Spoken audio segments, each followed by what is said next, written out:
prepared for the effects of time travel.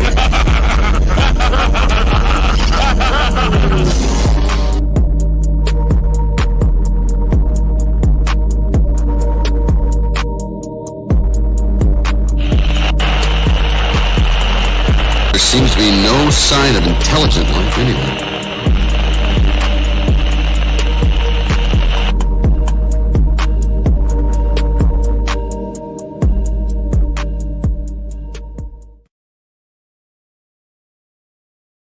What's up? What's up? What's up? And as everybody can see, I have the GOAT sitting right beside me, the 165 BYB champion that finished somebody that I couldn't believe could be finished. We've got Mr. Jose Fernandez over here. What's up, Mr. the GOAT?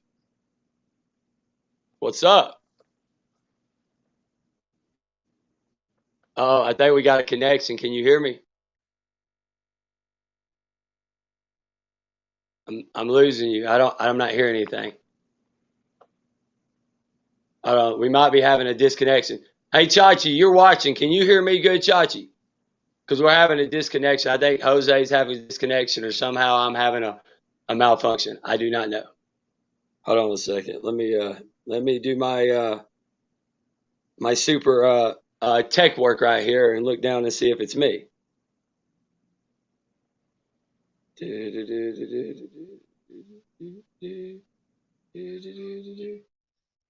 Hey guys, can people hear me? Chachi in the inbox. I was making sure that wasn't me. If you're watching right now, let us know in the inbox you can hear me, because I'm having a problem. I'm trying to see if it's Jose, if it's me. Oh, I hear you. Oh, you can hear me? All right. Oh, Chachi's here. Great, great. Well, we're going to work on Jose. Chachi, like I said, we have Jose, the GOAT, on here. We're going to get his stuff going. And I mean, I was unreal, man, shocked that how I didn't think nobody could finish JD, because after I watched how JD fought and everything. So the way I look at it is he's the GOAT for a reason. So I really want to talk to him and see what's going on about his 165. Look, I mean, we've got a guy that was inside a bunch of big fights coming on with us. We got Bobby coming on. I mean, he's been in UFC fights, but I'm pretty sure he got splattered with some BYB blood. But yeah, hey, what's up, Brad? I see Brad in the box. Hey, can you give this a share? We're trying to get going again. I guess we're going to do it on Wednesday nights now. It seems like on Tuesdays I can't do anything, so we're looking at Wednesday. So, but anything, let's see who I got in the back right now. Let's see if we got the GOAT going. GOAT. Let's check it out. Let's see if it's working. What's up? Can you hear me? Can you hear me? I cannot hear him. We're having technical difficulties with him. We're having technical. I don't know why. I don't know if he got a. Hey, you might have got a phone call. Just reset your phone. Reset your phone. And then hop back on. We're having technical difficulties. But I'm looking right here. Hold on a second. I found, while we're waiting on him, I saw the name pop up. And I thought to myself, there is no way Gamebred is here. Is this Gamebred? What up? Are you on the BYB Brawler Network? Yes, sir. We got Gamebred on the BYB Brawler Network. What are you doing, Gamebred? Out here looking for these punks that are running their mouth. Yeah. Look, hey, so you like BYB? You like BYB, Gamebred? I heard you did. Absolutely. Absolutely. Dude, that is awesome. So after you got arrested and everything, when you were sitting there, did you get to watch a little of the BYB 9? What did you think about the fight, Gamebred? BYB 9 was fire, bro. Fire. Why won't you share it, though? You know you want to. Is it because your manager won't let you? I know you love BYB. Well, you know, I try to keep a low profile until I want to go out and stick somebody, and then I make videos about it. Look. You're gonna. What is it? You gonna give them the 3-piece? So you're basically saying Gamebred, the Street Jesus, is all about BYB. Oh yeah, for sure. Bare knuckles. Awesome. Hey man, that's. I just heard that when you confirmed it. Now we're really happy about that. So what was your favorite fight at BYB? Man, I have to say Gabriel Fryer and that fat dude with the titties. That was a pretty good one. Now, hey, listen, look, guy. Anytime Gabriel shouts you out, you got to take that, man. So I got to ask you, man. I don't want to keep you too long because I know you're probably running right now because you're in trouble and everything. But is there Somebody what's got- next? Walmart is lit up. Walmart lit up. Yeah, Gabe. Hey, listen. So what's going to happen? Are you going to be at BYB 10, Gabriel? Absolutely. You heard it right Absolutely. here. Look, Game Bread, I'm glad. I don't know how you got on the show tonight, but I'm glad you got on the show. When I seen your name down there, I said, I was like, I did tag you in some posts, man. I'm sorry about that, you know. Well, BYB is doing it right out here. They're growing their fighters. They're building an organization. They came from nothing. So I'm always going to back that. Those are my homies, come from the backyard, and they do it the right way. So I'm going to back anybody that does it the right way. Awesome, dude. Look, Gabriel. Look, man. Just try to cut down on cheap shotting people. That's all I'm asking, man. Just calm it down just a little bit. Just Hey, don't hurt them. That's how we roll down here. Hey, where you at? What 305? I keep my head on a swivel.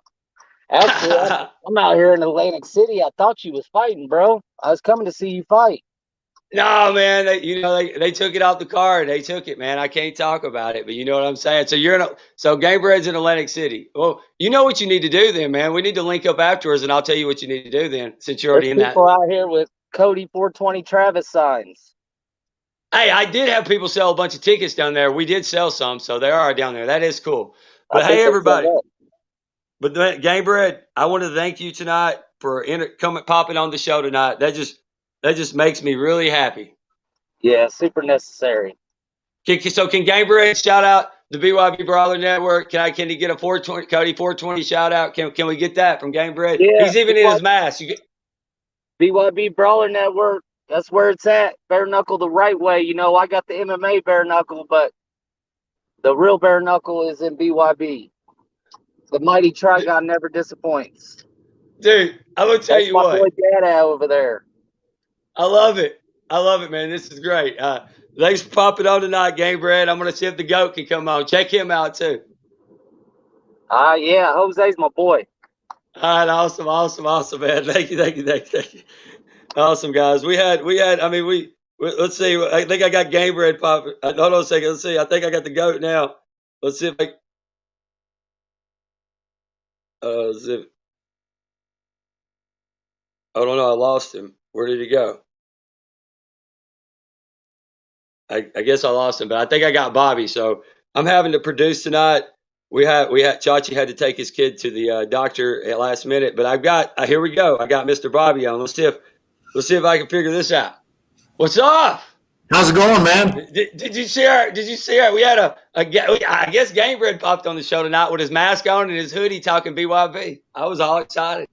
There you go. Yeah. But I gotta ask you, man. That was probably one of the gruesomest. Like there's so much blood. It's awesome. How much blood did you have on you after that? I gotta ask you the first question. That had to be a lot of blood on you because it was everywhere. Whew. Yeah, it was. I was pretty covered, and the guy working the ring thing, wiping the ropes and everything. Actually, had to use. I think it was 4 different alcohol wipes or whatever he was using to get my arms and stuff clean. So, yeah, that was a good one. Well, I know you did Tough Hill and Sonya's fight, but what was the other fights you did? Because I was trying to figure out what would be your bloodiest. Because I'm gonna tell you what. That one fight, I can't think of it right this second. That was one of the bloodiest fights I've seen in my life at anything. I'm sure that was mine. Just a second. I need to look it up. I don't remember. Was it Ryan? Hold on a second. I'll pop the picture up. I think we got Jose about to pop on in a second. We can talk to him too. But hold on, I'll see if I got the picture. Let me put the picture up because there was one fight. It was ridiculous. I mean, that was the first time I said, man, I've never seen. I cannot believe they're still fighting. Hold on a second. Who was it? Where's that? Sam against Ryan Jett. Did you do that one? I did not do that one. So I did the Chad Kelly one. I'll tell you what. That was that was bloody too. That Ryan Jett, man, the picture of him after, I've never seen somebody's face that busted up in my life. And he kept coming. He actually did good at the end, Right. So what did you think about that, man? I know you have to be shocked at some of that stuff going on. Which one? The Ryan one? Just being inside there watching these people, they're not stopping. Like, it's a different game. Like, I feel like it seems like it's more warrior like. They won't stop. Correct. Look, the bare knuckle fighting is a different breed, and people can say whatever they want about it, but the mentality of those fighters is crazy. I mean, I was in the back, talking to them before the fights, and I'm not going to name any names, obviously, but one of them said, "Just let me die out there." And I'm like, well, now I can't do that, but but that's the mindset is different. And that fight, I remember the Jet fight. I was sitting obviously just a few feet away from it, and I just kept thinking, man, that guy just doesn't quit. He just keeps coming and coming and coming. There are a lot of people that would have found a way out of that fight. Like, he was getting at the third round they would have. Oh yeah. I mean, he was getting beat up and he was still coming. He was still dishing it out. And, that's the thing about the Trigon that I love is, if you're not there to fight, you're going to get exposed really quick because there's nowhere to go. So. Dude, I loved it. I loved it for the fact of that when Jet was fighting the third round, most people would have found a way to get out. By the end of that fight, you could say he was doing his own damage, So it's like I think he became another level in his life. I can't wait to see him fight. A lot of the people that lost became some of my favorite fighters on the fight card. Yeah, this fight card really had some one very great matchmaking. Like, I can't comment enough on just the matchups. The even the main event. You have JD Burns in there, and didn't have his best night, obviously. But the thing about it was, even when he wasn't having his best night, you were still sitting there thinking, man, I've seen JD Burns fight. That could change any second. So, it's like, man. I think I got the goat. Can you hear us? Because, I know Bobby would love to talk to you, too. Can you hear us? I've been listening to everything. Yeah, I've been listening. All right. Yeah. So, Bobby, I know we got to give the champ. Look at him. He's got his belt. I know he's got his belt because we got the time mix. He's got his belt. He calls himself the GOAT. Hardware right next to me, man.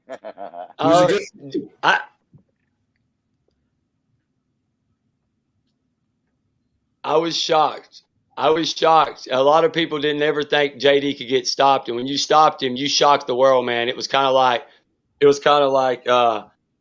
I've seen JD get up and up and up, and one thing a lot of people's not talking about, your body shot. You hit him one time. I think that's what I think changed that changed the fight right there, the body shot.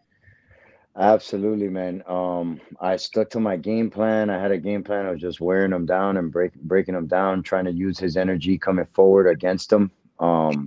Definitely the first round was possibly the most dangerous one. I kind of just felt him out a little bit. But going back to that body shot, from the second round on, I just started chipping away, which is a little difficult because, as we know, bare knuckle, I caught his elbow a ton of times and I'm still feeling it in my hands now, But those body shots, it's like an investment, So it started paying off in the fourth. There's no way. JD's a tough guy. And like you said, going back to the matchups, the matchups were amazing. But there's nobody that can take that kind of punishment over the course of a fight. It'll just start wearing on you, Those body shots. It was unreal. That's what I was thinking. A lot of people, the body shots are big. Bobby, did you do his fight? Or you were standing right there watching it really close, though? What was it like, man, being that close? Either way. Well, again, I've reffed JD before, so I knew that he was going to keep coming regardless. And I knew that, people were saying, oh, stop it or whatever in the crowd. And I was like, oh, man, at any minute he could turn it on and the tides could turn. And that's the greatest thing about this bare knuckle and the Trigon and the fighters and the matchups is, I don't know that I've been a part of, I've done 4 of the 9 so far. And I don't know that there's really been any fights that you get in there and you're like, well, this one's not going to go well. Like, it's bad. Like, the whole card was amazing. And then you got to the main event, and it was like, all right, like, I know this is going to be exciting. Like, whoever wins this fight, it is going to be with people's money they're going to get their money's worth type of thing. So, yeah, it was awesome. Thank you. Yeah, it was. JD's a very, very tough individual. He's also very, very professional as well, because we're buddies. I mean, even before the fight, he's a cool dude. But when we get in there, he was giving me hell. He was tough to the very end, like you said, and that's why you can't. And going back to the matchups, Mel's doing a great job of, styles make fights, and both of our styles were perfect for each other to put on a good show that way. But again, a very tough individual, man. I got all the respect in the world for JD, because he's a hell of a fighter and packs a punch. He really does. The one thing about Mel is there was 2 fights in that card that he booked on a 1 week notice, and both of the 1 week notice people won the fight. That says a lot, because a lot of times you're just throwing whatever you can get. He found a quality matchup for both people, and those were 2 really good fights. They really were, yeah. He's doing a hell of a job, because again, styles make fights, and you get the right styles together. It's great for, especially this sport that's on the rise, on the way up. It's great for us. What was the first thing you did with your belt? What was the first thing you do? I have not stopped taking photos with it. All the people that helped me out. The first thing I did, man, I went back with my buddies. We all drank a beer, hung out, just in shock, because my whole team has been friends of mine that I've had since growing up, bro. So everything fell together at the perfect time. So it was like a sigh of relief for not just me, but all of us. So we went back and had a couple beers and just talking about the whole show. Look, I want to ask you, and I know Bobby's got a cool question too. I got to ask you about this. I asked everybody about every time somebody wants a belt. When was the first time you walked around the house naked with it? I know everybody has to do it. Dude, I don't care, man. Listen, if I won a slow pitch softball tournament a few years ago, and they gave me some kind of cool medal and a ring, and I was running around the house, so I know, man. Yeah, as soon as I got home, I was doing the pose with it. I knew it. Butt booty naked like that. I knew it. I don't care. I knew it. Everybody can't say nothing about that now. I knew that was coming. Real true warrior stuff, right? You got to do it, man. I mean, you're the champion.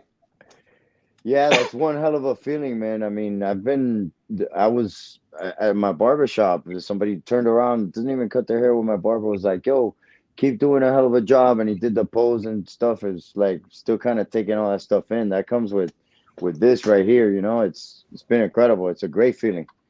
Great feeling. Oh, Lord. He's going to be walking around his house with a belt tonight. He got down again. I'm sleeping with that thing. I would. I mean, heck, if you want to loan it out, people would probably pay you to rent it. You could rent a belt out. There's always wannabe champions out there, Yeah, right. Just for clout. They call them clout chasers nowadays. Yeah. You can carry my belt for 1 hour for this amount of money, and you can take all the pictures you want. Yeah, for real.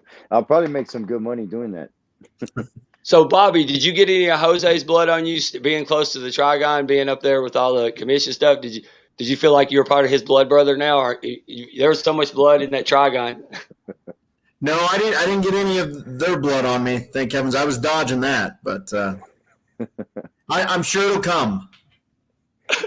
Yeah, at some point it will. Those it's recipe, like you guys say about the Trigon. There's no room to hide in there. It exposes, if you're not ready to go in there, or if you have a weakness in your style and your game plan, it sure as hell gets exposed in there, especially with those corners. Corners are hell. I get asked all the time, is the Trigon really that small, or does it just look that small on TV? And it really is that small. Like when I was in there with Lopez and Burns, those are 2 big guys, and my head's got to be on a swivel, and I got to be quick on my feet because they just take one wrong step one direction, and I there's nowhere for me to get out of the way at. You look so small too. You looked so small during that fight too. Thank you. It's a figure. You've been working out, I can tell. Now, I was afraid you wasn't going to get out of the way. There was one time where I thought you about got clipped. I can't remember. I have to go watch it, but I thought you about got clipped one time. In the Burns fight? Yeah, like when he, you know how he, Lopez was swinging those head. Like one time, it kind of looked like I don't know. Maybe you don't remember. You had some good head movement. It looked like you about got it. Well, I will tell you, one of the big differences between bare knuckle and like MMA or even boxing or anything else is with the bare knuckle, you have got to be really close. Like you don't have a spare second. In MMA, you'll see, like if you watch me do fights there, I'm back a little bit because if the fighter goes down, they're going to go down after him unless it's a knockout type of thing.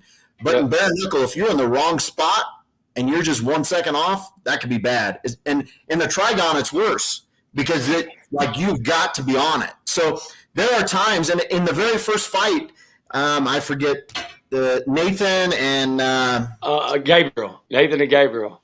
Yes, the very first fight. You look. I think it was Gabriel. I think if I remember correctly, swung and missed and was off balance and stumbled forward. He came right into me, and I kind of pushed him off. But that's the way it is. I mean, you're just a millisecond off. Yeah. Both of y'all were watching fight. I know you didn't get to watch a lot because you were fighting. Did you get to watch any? If you did, besides your fight, what fights intrigued y'all that y'all were like, dang, those are some damn good fights? If you've got to watch them since then. I like Gabriel's fight. I know Gabriel a little bit from the previous shows. He's a good fighter, entertaining fighter too. I definitely liked his. The Burns fight was a little surprising for me. And yeah, to add, those guys are huge, man. Those heavyweight guys are some big individuals. There was some Miranda Barber put some work on Burns also, man. That's somebody you got to watch out for as well in the women's division because she put a beating on Burns pretty bad. She had that Tyson she was uppercut. I mean, she was like, you could tell she is really, really, really, really, really, really spam. Yeah. I was thinking that the Miranda Skyler fight, it's rare for me to allow a fight to go on after a 3 knockdown. Now, there is no 3 knockdown rule, but there's got to be a reason for me to let it continue. And every time Skyler got knocked down, it was like off of a punch, kind of like even a flash knockdown type of scenario. And she'd pop right back up and she'd look me in the eyes and she'd be like, I'm good. Let's go. I'm ready. I'm good. So then I'd get to my count and I allow her to walk however I'm doing and answer a question for me. And she did it every time. On the 3rd knockdown, I'm like, okay, I'm just letting you know if you get knocked down again, and if you hear my mic, you'll hear me say it. But I say, if you get knocked down one more time this round, I'm stopping it regardless of what the knockdown is. I want to give her an opportunity to fight, obviously, but there's no sense in an unnecessary injury. But if you look back, every time she's knocked down, she hops up and she's talking to me immediately. It's crazy. Yeah, there was no she was scrambled or whatever. I mean, if she was, she didn't show it at all. She's super tough too. Super tough. That's what I'm saying. It looked like you could. I was telling. We were in a chat. And I said, I'll tell you what, Miranda, the way she was punching, she'd knock a man out. I mean, she was throwing some. She's going to be nasty in that division. I think, what was it, 156? 156, I think, around that. I think that's what it was. She's going to be nasty around that way. And then I was surprised in the Aaron. She's going to be somebody definitely to look out for. Like that surprised me a little bit. You did that fight too. So I was going to ask you, were they talking crap in there? Because I know they hate each other right now. If you look on social media, it's a war. But out of all the fights, I would say that was the more like technical. Tuffield kept her jab out there, and if she couldn't get inside, she would keep her jab. But on a lot of side, people didn't like it. But what were they saying in there? There had to have been something going on. They were just, I don't even remember what they were saying. I know Aaron was talking about her boxing and something else. It wasn't like vulgar. They weren't. I've been in a lot of fights where I've had to tell them to watch their language type of thing. So it wasn't that type of thing, but it was a lot of like trash talking about her punches and stuff like that. And I'll tell you that the thing that surprised me in that fight in the end, number one, the decision. like everybody was booing it and giving Aaron a hard time. Number one, Aaron didn't score the fight. Like there's no need. There's no need to ever boo a fighter. I know that's why I don't like that, because the fighter didn't render the scores. They just did their job. Like that's just like, why are you booing her? But they did. And then people asked me afterwards, they're like, oh, did you have Sonya winning it and whatever? Look, when I'm reffing, I'm not judging the fight. Like that is the furthest thing from my mind because I'm looking at their eyes, I'm looking at their body language. I'm not counting how many punches they're landing. I'm not counting any of that stuff. Like my focus is completely different. But I was surprised that everybody was booing. I was too. So she must have had a really big fan base there. She must have had because I thought it was like, what would be the worst score? I mean, she couldn't get past her jab. No. I mean, the whole fight, she hit her with the jab the whole time. I mean, I was sitting there thinking, why don't you fall down and try to uppercut? Do something. Try to clinch her or something. She didn't try nothing, but just, and that's why I don't understand how they thought she won the fight. I think she's mad and she'll do a different rematch now. But I guess I was shocked they booed. I couldn't believe they booed Aaron. I was really shocked. Yeah, I think that would be a good rematch because I thought it was a decent fight, but I think that Sonya would go back and obviously come up with a different game plan to get inside that reach because Aaron did a fantastic job of keeping her at the end of her punches. So yeah, it was all day. It was sometimes a good boxer can make some of the most weirdest looking fight. Look at Floyd Mayweather. I mean, if you can't get inside his jab, you can't. That's what he does. I mean, that's what he does. So I mean, I just couldn't stand the booing because I mean it wasn't even close. And the booing was strong. There's no need to ever boo a fighter. Like they're not. I know. They didn't write down a score. Thank you. So that when I'm in the cage or in the ring, that bothers me more than anything because for the most part, the fighters are out there performing for the fans as well, and they put their heart out there. Whether you like them or you hate them, they went 25 minutes, 15 minutes, whatever the time limit is. There should be a level of respect of my person I wanted to win didn't win, but man, that was a hell of a fight. I respect it. So I appreciate it. Man, there's not a lot of people and do what we do in front of the crowd. And even what you were touching on earlier with the warrior mindset, it's exactly how we all are. So I a lot of respect for you for saying that, man. That's completely true. And we all appreciate that. Seriously, that's awesome. Someone said that. They don't even look, guys. They just look at your fighting that day. They don't look at the weight cut you had to do. Even if some guys don't have to cut weight, the training you got to work, not take those body shots, have those abs and stuff. There's a lot of stuff that leads up to it mentally, and then I've never understood that. Which as an athlete, I used to love when people booed me. So some people probably like that. Sure. Yeah. I get a weird glimpse or a very unique glimpse into the fighters because I get to, talk to them behind the scenes and before the fights, after the fights, leading up to the fights, things like that. Fighters, they're very unique to be able to do what they do. To one, you said the weight cut. That is brutal for some of those people. Yeah, bad. Well, and if you catch the fighter on the morning of a weigh-in and you're trying to be a smart ass or funny, that's probably not the time to do it because they'll probably snap. Like they've endured just about all they can endure and keep it together. And so I have a lot of respect for all the athletes, and I love being able to talk to them back in the back before the fights and after the fights.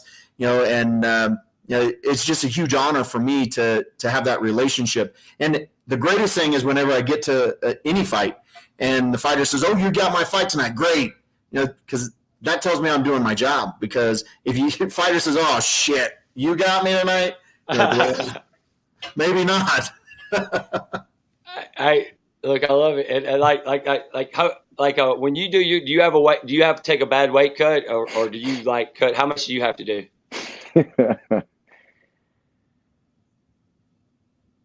Can you hear me? I might have disconnected. Hey, can you hear me? What was that? You cut out? I know. I said, do you have to have a bad weight? Do you have a bad weight cut? Like, do you have to cut a lot of weight? Can you hear me, Mine was Bob? fine, man. I've been preparing for this. I mean, the day of, I had to cut 5 pounds, but I mean, I retain a lot of water, so I sweat that right out, and I do what's called water loading before the fight sometimes. My weight cuts aren't too bad because I've fought in the amateurs cutting weight before, and I've lost fights like that. It's the worst when you fight and have a bad cut to do. It's like your mind wants to move, but your body won't respond, and it's just a bad day at the office for us, which is not good. So I've always tried to steer away from having hard weight cuts because it affects your performance. Did you just hear what you just said, though? You'll hear women going to Weight Watchers or guys going to Weight Watchers to lose 5 pounds a month, and you're like, oh, I just got to lose 5 today. That's what I'm saying. But Fighters are different. Fighters are different, though. That's what I'm saying. Like the fans don't understand that. They're just eating the chips in the crowd, and stuff. Just to get there to the yeah. weigh-ins, you're still having to be on. You just can't show up once you get to Miami or Tampa. You just can't. I'm here. I'm ready to fight. You still have to do stuff. Oh man, I wish it was that easy to just show up and fight. There's so much that goes into it, and when it comes to the weight cut, exactly, everything has to be calculated, like methodically calculated. At least if you want to do it right. And because I know guys that cut way more than 5 pounds. How the hell they do it? I've seen guys 15, 20, even 30 pounds. I look at an individual like when he's not getting ready and he's in camp, and I'm like, man, freaking huge right now. How do you make the weight? And some of these guys do it, and it takes a lot of sacrifice, man. It really does. So I heard, and I don't have confirmation. I never asked Josh this, but I heard that Josh Burns had to cut 30 pounds to get to 286 for that fight. I don't know. Hey, Josh is a big old boy. Hey, man, he looks huge in there too. He's big, dude. So when I'm in there with him, I can kind of. He broke his hand, I heard, in the first round. Did he say anything about that during the fight? Nope, but I was just getting ready to comment on that because when I'm in there with the fighters, I get to know for the most part, their fighting style and what they do and stuff like that. And I knew something was off with Josh because he wasn't throwing like he normally does. Like there was something off, and my job obviously is to recognize that in case something serious is going on. But if a fighter tells me their hand's broke, I have to stop the fight. So no fighter in their right mind is ever going to tell me that, and I'm not going to ask him that. Like that's another. And that's how tough he is. Right. Different breed, man. Like what Mr. Wombacher was saying earlier, we're different breeds. Some of us, especially in the bare knuckle side, it takes a lot to get in there and do this with no gloves. So sometimes who do you want to fight? We're used to pushing through adversity like that. You got anybody on your list now? I know you have to have a list of people you want to fight now, or do you just fight anybody? But is there anybody that you're eyeing? Right now, I mean, Berserker was the one that I was really after just because of, the reputation he had in the company. He had 2 big wins. Right now I don't really have my eye on anybody. I'm just kind of recovering. My hands are doing much better, but they're still a little swollen. My jaw too. So not really. I'm just maintaining right now and seeing what's going to be brought to the table. I don't really have anybody. Berserker's been like, I honed in 100% on that one, man, because it was a fight of my life, So now it's time to figure out. Let's see maybe who's going to come out on the next card. We'll see who to keep an eye out for. Somebody should be calling you out or something. If you're the champion, you think somebody. Hey, but look, I'm gonna tell you, the Berserker. A lot of people didn't want to fight JD. That's what I'm saying. You stepped up to fight somebody that didn't want, because everybody knows JD he gets back up, and and like that body shot, man. Everybody never talks about it. I haven't heard anybody say it, but I saw it, I heard it, and I said, that's gonna do something right there. Yeah, man, this slows. It's like I said, an investment. It just starts slowing them down, And somebody like that, it's critical to do. If we're talking 7 rounds over the course of a fight, yeah, but you want to work the body. But again, Berserker's the kind of guy that he can change the fight with 1 punch. He's a tough guy. There's a reason why people don't want to fight him. I'm still feeling the effects from the fight. Also, I mean, I didn't get hit much, but. Your wrist okay? You didn't break anything or nothing? No, yeah, everything's, I want to touch on that note. The knuckle conditioning, I hit wood with rope on it. I take extra calcium. I use the sand. I have seen an improvement from my last fight. When we were at the James L. Knight Center, that my hands, I could feel them towards the second round. And this one, I felt them, but it was much more tolerable than the previous card I was on. So all that stuff is starting to fall into place for me. That knuckle conditioning, all that stuff really does work, because I thought it was absurd to be doing that at first. But once I did my research, definitely want to say that. So if any other fighters out there listening, get those hands ready, because that's a big issue also with no gloves, is that you got to have nice, strong hands, because they get hurt for nothing in this game. I know he had a hard head too, and your hands didn't break. You're doing something right. That's what I was wondering, man. You hit him hard, man. Yeah, I hit him with everything but the kitchen sink. I was hitting him with everything, man. Start grabbing the corners, but he would smile. That's what was funny. He would smile a little bit. I'm sitting there thinking, the announcers were like, "Oh, it's about over." Like everybody can see that you're kind of turning the tide, but he still got that smile on his face. Like, I don't know, he might do something.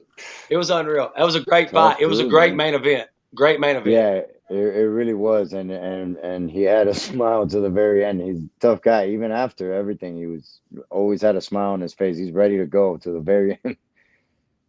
And they're good. Him and his wife are awesome. I love them. They're good people and everything. Awesome. But I know, Jose. I know you probably got like so much champion stuff now. You probably got people lined up right now. You got any shout outs you want to give or anything? I know I don't want to take up too much of the champ's time.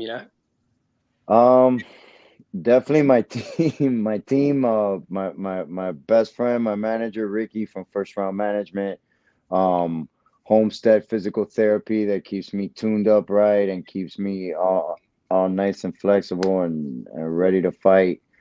Kendall Sports Medicine, also another physical therapy center I have.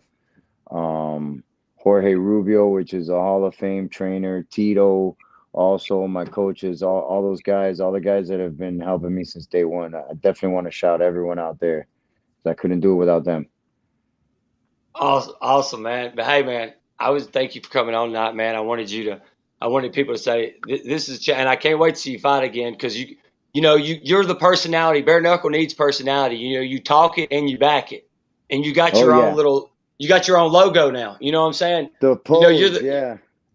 You got the logo. You know what I'm saying? You got to come out with your own logo on your shirt now. Yeah, man. Definitely. From the entrance to everything, we need to. I'm gonna keep it going and keep it maximizing so we can grow this sport. And thank you for having me on. It's been a pleasure talking with.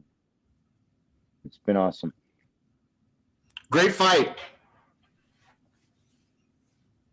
Thank you. I think we lost him again. We might have lost him. Hold on, let me see. Let me make sure. I can't see. Yeah, I'm back now. It's now I can hear you. Okay, but yeah, man. Thanks for coming on, man. I think we lost him. No problem, man. Repping the BYB, the super middleweight champ. Boom. That's it. Awesome. Thank you. And Bobby, before I let you go, I was just gonna ask you a few things, because what fight do you like to fight as a ref? Like, do you like the aggressive where they're just coming crazy, or do you like the more technical one in bare knuckle? What's the easiest and what's the best that you would like? Well, the technical one is by far the easiest, just because it's more calculated. Whenever they go in and they are not being technical, like anything can happen at any given second. But like when they're technical, you can kind of get into a flow. Whereas if it's not technical, it's you got to be prepared for anything at any time. So, yeah. And it doesn't matter if you're 155 or 265. Like you got to be ready. So, I feel like the Josh Burns and Lopez fight, I feel like if he did not break his hand, you would have had a handful more, because I feel like they would have been happening quick. You know how Josh attacks and stuff? It would have been like Lopez might have still won, but it would have been more of an intense Josh swinging like he does. So I think the Trigon can hold up to any weight now. That Trigon looked so small during that fight. It looked like there was no room in there with y'all in there. There wasn't. How was it, man? And look, was it like I saw Mel showed the picture? There was so much blood in there, but during the fights, the slipping and stuff, it had to be from all the blood coming out. It had to be because that was the bloodiest, coolest fights I've ever seen. Yeah, it wasn't too bad actually in there. They did a really good job of keeping the fighting surface, cleaned up and not slippery, I guess. There have been some fights, mainly in MMA, on the fighting surfaces where it's like a slip and slide in there. They've got a good canvas and they got a good group in there, so it wasn't bad. I know you're a Broncos fan, right? No, I'm not a Broncos fan. I thought you're from over in Colorado. I thought you were on that area. I mean, you don't like the Broncos? I do live in Colorado. That doesn't mean I'm a Broncos fan. Come on. But you're a Rockies fan, though. I'm not. No, I'm a Bears fan and a St. Louis Cardinals fan. I live in Denver. But you go to Rockies games though. Because I love baseball, so it doesn't matter who's playing. Okay. I was about to say you should be happy right now with Russell Wilson. All the crazy stuff going on out there. That's what I was about to say. Well, how about for the Rockies signing Chris Bryant? Like that's going to be huge for the Rockies. I think it's going to be a solid year for him. Dude, I'm loving all this stuff. I love the way everything's evolving in sports. I'm loving it and I'm thinking like for baseball, they're trying to make it. The younger guys are going to have to start playing earlier. They're good enough to play, but they're trying to hold them down for their contracts. But for them to get people to watch TV, they're going to have to. It's a marketing tactic. You're starting to see the young guys come up. Sure, and like in the last few days, there's been something crazy every day. Like the Tyreek Hill today. Like, who's seen that coming? Like that's crazy. Hey, there was drama in KC, man. There's something going on. And look, he didn't want to go there, and he's going to Miami to be. They said Waddle's number one. They consider Waddle, and then they got Adams and all that stuff. So he's going. That's going to be the fastest receiving court in the NFL. I mean, it's going to be unreal. But I couldn't believe they gave him up. I was shocked. Yeah. Well, number one, I'm a Bears fan, so we gave up Khalil Mack for nothing. Which my dad's a diehard Bears fan. Yeah, that sucked. And then we let Allen Robinson go because he's a free agent. Like, I know it's going to be a rough year for us, but I'm going to tell you, Tua's going to be either he's going to be exposed this year or he's going to be validated. He's healthy. You got to think he broke his hip the year before his rookie season at the end of the season. And they're not giving quarterbacks a lot of time like they used to.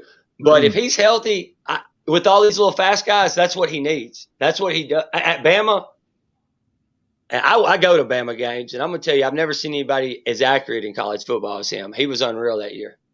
So how close are you to Dothan, Alabama? Now, I'm probably about 4 or 5 hours because I'm about 3 hours from Tuscaloosa. I'm an hour and a half from Birmingham, and I'm an hour and 5 minutes from Nashville. I'm like right there in that little. Well, I'm reffing in Dothan on Saturday night if you want to come down. Where at? What league? It's for B2. Oh, you do B2. Hey, have you done AFC yet? Have you talked to Sam and them? You see their stuff coming out. They're doing a lot of stuff, man. They've had a couple people on Bellator and stuff like that. And have you look up this kid named Trevor Peaks? I promise you he'll be a champion either Bellator at 155 or UFC at 155. And he's down this area. He's the champion, the 155 champion in Alabama, the 170 and the 155 champion in Tennessee. And he's Justin Gaethje 2.0. Okay. But you're probably about to hit him up on like in your promote. Like he's on that list, but no, man, I'll send me the link on that. I'll have to check that out. Yeah. I'll see if I can hop down there.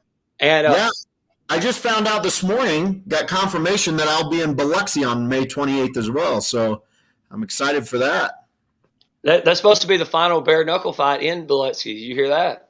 Well, I yes and no. So I know that they're having a meeting on it, but I think it'll be in April now, and I think I'm gonna talk on it as well to kind of keep bare knuckle available there. It's a new commission, and I think they're just needing to gather facts, and I think that's what they're doing. But right now they're not approving any more bare knuckle outside of this one, so we'll see. Hey, if it's the final one, it's got to be the most epic. But also, I think if you look at technology, the boxing gloves and everything, they're messing. It's more. I mean, yeah, you don't have as many cuts, but those cuts heal up in a week or two. The damage is not as because they're not swing. I'm gonna tell you right now. After, like he said, the second round, he didn't notice it. Sometimes you'll notice they'll start noticing their hands, and they don't hit as hard. So I don't feel like as much brain damage as with boxing gloves, 16 ounces. Yeah, I think that the bare knuckle, it's not as brutal as a lot of people believe it is. It's unique, and it takes a special person to be able to do it for sure. But I think that if you look at the medical reports and the studies and stuff like that, I think you'll see that there's no greater risk in bare knuckle opposed to MMA or boxing or anything like that. It's not like it's people say, oh well, it's bare knuckle, they get injured more. They don't get injured more. What happens in bare knuckle is they'll break their hands, their nose, maybe occasionally, you get or something like that, but that's it pretty much. In MMA, for instance, the fight starts and they could leave with a broken arm, broken leg, but like you never know. So broken toe, they could break their toe. Yeah. Yeah. So I don't think bare knuckle is worse. They made the gloves. People don't understand. They didn't make the gloves to protect your face. They made the gloves to protect your hands during the fight to let the fights go longer and stuff. So obviously, how we're created, we wasn't created to fight with gloves on. Right. So I'm hoping that the Mississippi thing goes well, and I hope that it doesn't get banned there. Matter of fact, I'm hoping by the end of this year that we open up some more states that allow it. That's the goal. So, I think bare knuckles is exploding. So I think it's a good time. But see, the thing I think, if people do it the right way, Mike and him, like I think Mike's going to help Mississippi prolong it the way he does his business. Like you can't. There's other places that are trying to, jump in different states ahead of time, and it puts a bad taste on, and it just makes a bad look, especially on that card, like some of the matchmaking on other cards where people will fight, and then they get hurt. Isn't that one guy? Isn't that the state he got hurt in? Mississippi, wasn't that? I can't think of his name. The guy that he didn't die that night, but he died. Thornton, was that at Mississippi? Was that in Mississippi? That did happen in Mississippi. Yep. So and the way I look at it, like I hate to say it, that fight should have never happened. And I'm not. If you look at the match, like he fought a guy that looks like he should be in the movie 300. That is one fight away. If you look, his MMA, he only lost one fight, and if he would have beat that, he would have been in the UFC as a heavyweight. He was that good fighting a guy on like a 10-fight losing streak. So that Mississippi probably looked at that and said, we can't have stuff like that anymore. And Mike's trying to make everything good, and I hope he does because Mississippi's really close to me. Yeah, and I will say this about Mike. I did BYB's first fight, and like I said, I did 4 of the 9, and on May 28th, that'll be 5 of the 10. Mike does it the right way. He treats everybody very well, like from top to bottom. They treat everybody well. If you're the janitor, they treat you well. Like it's just a very well-run group, and they respect everybody, and they're doing it. They do it the right way, in my opinion. So I love working with him, and it's an honor to have known him as long as I have. And I think BYB is going to do some pretty amazing things. So yeah. But you got any shout outs you want to give? I know you got, and you can get back to watching. First off, I was going to tell you the Bears.